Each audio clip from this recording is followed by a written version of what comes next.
So we learned about cancers. What about the treatment of cancer? The treatment of cancer often involves killing the dividing cells, the dividing cancer cells obviously, by blocking a part of the cell cycle. Once you disrupt part of the cell cycle, cell growth will stop. Chemotherapy is often used to treat cancer.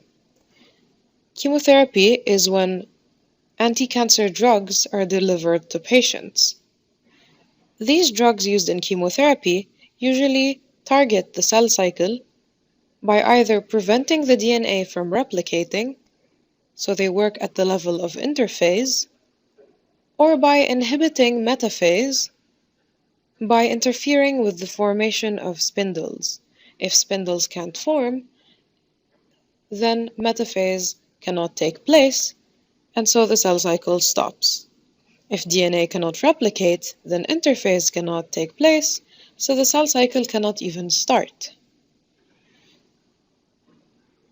This is the strategy used in chemotherapy. However, the problem with these drugs is that not only do they disrupt the cell cycle of cancer cells, they also do that to normal cells. Specificity is a problem we face when it comes to treating cancer.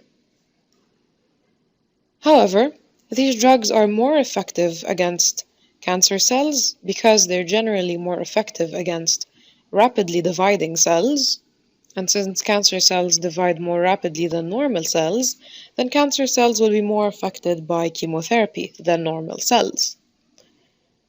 However, there are normal body cells that are not cancer cells that characteristically divide more rapidly than the rest of the normal body cells, like hair-producing cells, for example. These are vulnerable to damage, and this is why usually there's frequent hair loss with patients undergoing cancer treatment.